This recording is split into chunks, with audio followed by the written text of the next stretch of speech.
Excuse me, Mohan అనే అతను hospital admit అయ్యారని ఫోన్ వచ్చింది. కొంచెం ఎక్కడున్నారో చెప్పరా? ఓకే అండి, చూసి చెప్తాను. ఆయన ఐసీయూలో ఉన్నారండి. ఐసీయూనా? నాన్న ఐసీయూలో ఉండటం ఏంటి? నాన్నకేమైనా జరిగితే నేను అస్సలు తట్టుకోలేను. దేవుడా ప్లీజ్, నాన్నకేం జరగకుండా నువ్వే చూసుకోవాలి.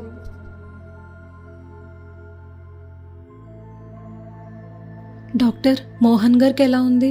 సాయంత్రం అయితే గానీ చెప్పలేము. అర్జెంట్గా బి పాజిటివ్ బ్లడ్ కావాలి, ఎవరైనా ఉంటే చెప్పండి. నాది అదే బ్లడ్ గ్రూప్ డాక్టర్. ఓకే రండి. మీ ఫాదర్ అవుట్ ఆఫ్ డేంజర్. టైంకి మీరు బ్లడ్ ఇవ్వకపోతే కనుక ఆయనకి చాలా సీరియస్ అయి ఉండేది. మీ నాన్న ప్రాణాలను మీరే కాపాడారు.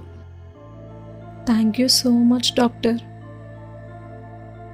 మీ నాన్నగారికి సివియర్ హార్ట్ అటాక్ వచ్చింది. ఆయన చాలా జాగ్రత్తగా చూసుకోవాలి. అలాగే డాక్టర్. నేను ఒక 1 monthకి మెడిసిన్స్ ప్రిస్క్రైబ్ చేస్తున్నాను. అవి 1 month యూజ్ చేసేసాక మళ్ళీ రివ్యూకి రండి. అలాగే డాక్టర్.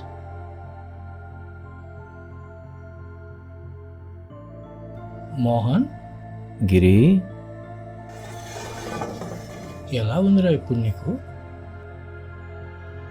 పిల్లలున్నారా? డోరు క్లోజ్ చేయి. ఎవరు లేరురా.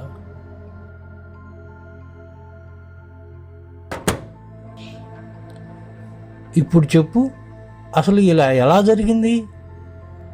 అయిన వాళ్ళే నన్ను బిజినెస్లో మోసం చేశారా. నేను ప్రేమను పంచిన వాళ్ళే పీక పట్టుకొని బయటకు పంపించేశారు. నా పిల్లల భవిష్యత్తు అగమ్యగోచరం అయిపోయింది.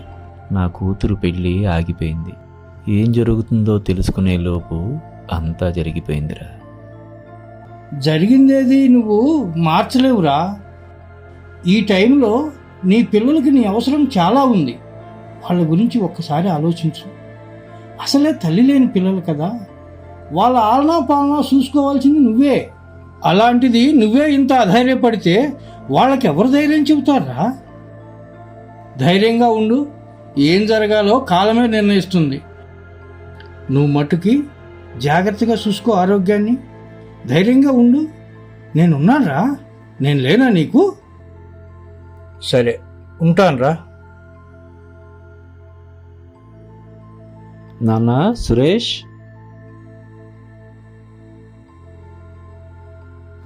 చెప్పండి నాన్న.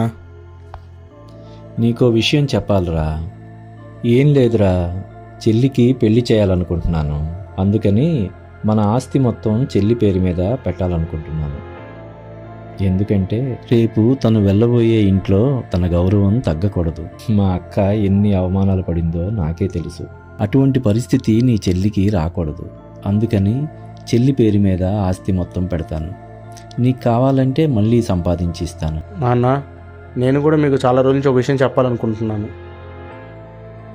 నేను ఒక అమ్మాయిని ప్రేమించాను నాన్న. పెళ్ళంటూ చేసుకుంటే ఆ అమ్మాయినే చేసుకుంటాను. నేనేం మాట్లాడుతున్నాను, నువ్వేం మాట్లాడుతున్నావురా?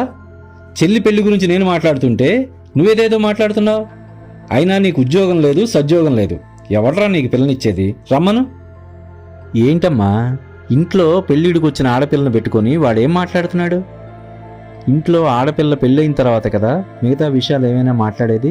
నాన్న, అలా ఆడపిల్లకే ఫస్ట్ పెళ్లి చేయాలని ఏ రాజ్యాంగంలో లేదు కదా నాన్న. పైగా నాకు అప్పుడే పెళ్లి చేసుకోవాలన్న ఇంట్రెస్ట్ కూడా లేదు. ఏంటమ్మా, నువ్వు కూడా అలా మాట్లాడుతున్నావు? నాన్న ప్లీజ్, మీరు టెన్షన్ పడకండి, ప్రశాంతంగా ఉండండి. ఫస్ట్ వాళ్ళని రానిద్దాము, తర్వాత మాట్లాడదాము. నేనైతే మీరు చెప్పినట్టే కదా వింటాను. వాళ్ళు వస్తే ఏం సమాధానం చెప్పాలమ్మా? వీడికి ఇంకా జాబ్ కూడా లేదు. అవన్నీ నేను చూసుకుంటాను నాన్న, మీరు టెన్షన్ పడకండి.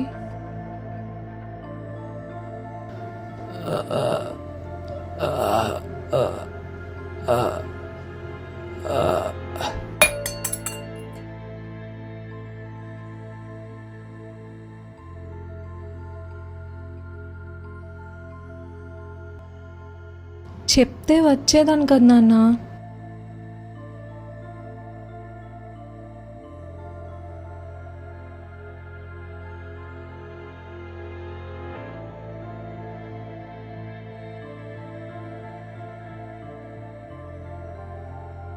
ఈ టాబ్లెట్ వేసుకోండి నాన్న.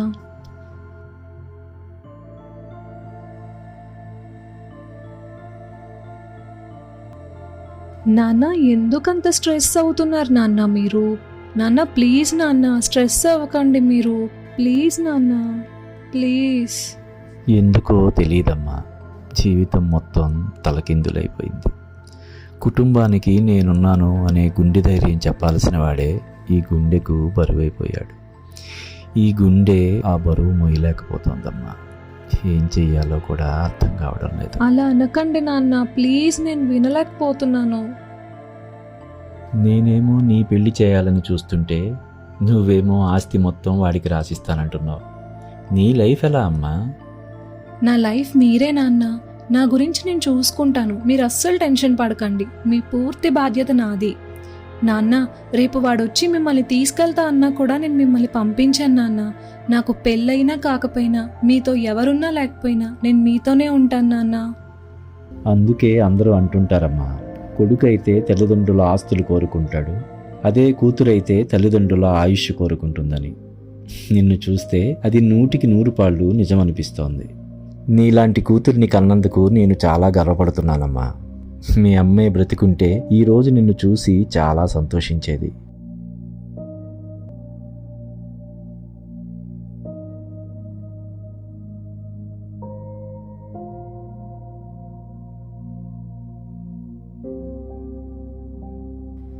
నమస్తే సార్. నమస్తే అండి.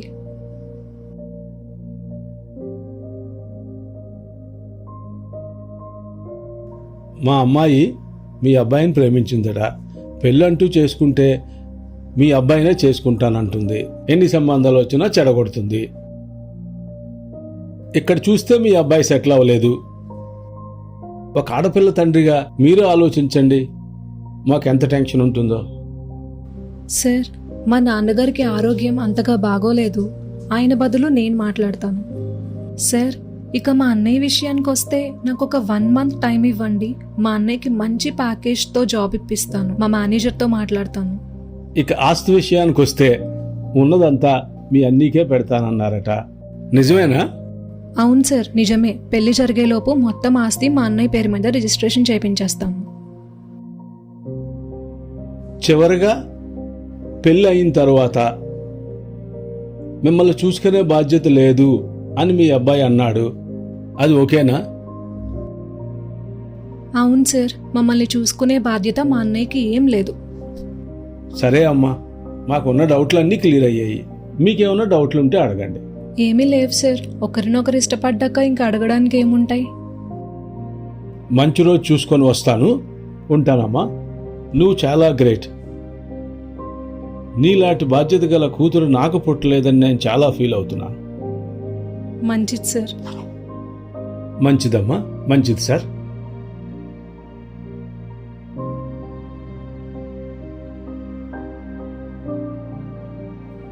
మీరేం బాధపడకండి నాన్న. నీ స్వార్థానికి నాన్న, కూర్చోండి, కూర్చోండి. నువ్వు కూడా కూర్చో. ఉన్న కొంచెం ఆస్తి నీకే ఇచ్చేస్తే చిత్రపెళ్ళి ఎలారా? కొంచెమైనా ఆలోచించావా? నువ్వు బాగుంటే చాలేరా? పక్క వాళ్ళు ఏమైపోయినా పర్వాలేదా? సొంత చెల్లిరా, దాని గురించి ఎప్పుడైనా ఆలోచించావరా? అన్నయ్యగా ఒక్క బాధ్యతైనా నెరవేర్చావా? అయినా నువ్వేంటమ్మా అందరి ముందు అలా మాటిచ్చేసావు? రేపు నీ పెళ్ళి ఎలా చేయాలి? నాన్న, నన్ను నా మనసుని అర్థం చేసుకునేవాడినే పెళ్లి చేసుకుంటాను. అది కూడా మీకు నచ్చి మీరు ఓకే అంటేనే చేసుకుంటాను. చూసి నేర్చుకోరా. నీలాంటి కొడుకు నా కడుపును పుట్టినందుకు సిగ్గుపడుతున్నాను.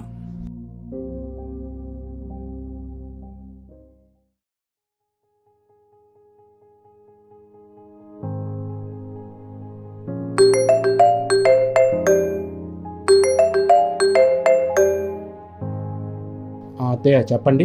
సురేష్, నీకు ఖచ్చితంగా అబ్బాయే పుడతాడు. నేను చాలా మొక్కులు మొక్కాను, వంశోద్ధారకుడు పుడతాడు. మీ మొక్కులన్నీ వేస్ట్ అత్తయ్య. నాకు మాత్రం అబ్బాయి వద్దు, అమ్మాయే కావాలి. అమ్మాయి పుడితే నేను చాలా హ్యాపీగా ఉంటాను. ఓకే, 5 minutesలో కాల్ చేస్తా. సరే అత్తయ్య.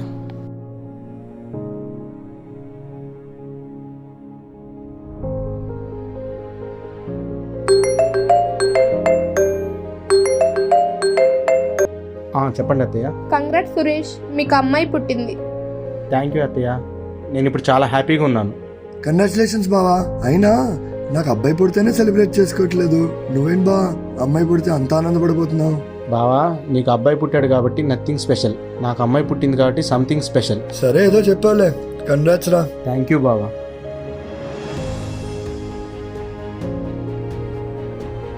నాన్న, సారీ నాన్న. నా స్వార్థం వల్ల నేను మిమ్మల్ని చాలా క్షోభ పెట్టాను. చిత్రే లేకపోతే నాలో మార్పు వచ్చేదే కాదు. ఈరోజు నేను కూడా ఒక తండ్రి స్థానం నుండి ఆలోచించడం మొదలుపెట్టాను. అప్పుడు నాకు అర్థమైంది నేను ఎంత పెద్ద తప్పు చేశానో అని.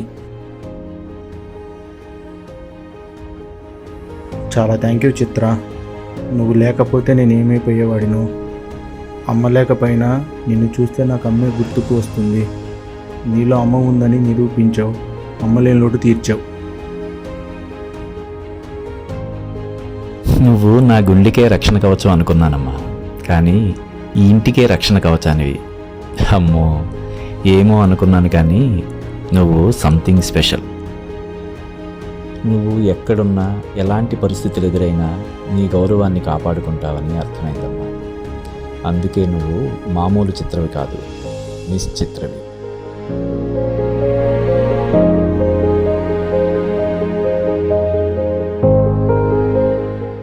నేటి తరంలో ఎటువంటి పరిస్థితులు ఎదురైనా గుండె ధైర్యంతో పోరాడుతూ ప్రయత్నిస్తూ తన గౌరవాన్ని నిలుపుకోవడం కోసం చూస్తున్న ప్రతి ఒక్క ఆడపిల్లకు ఈ కథ అంకితం. ఇట్లు మీ ప్రవీణ్ అన్నా ప్రగడ.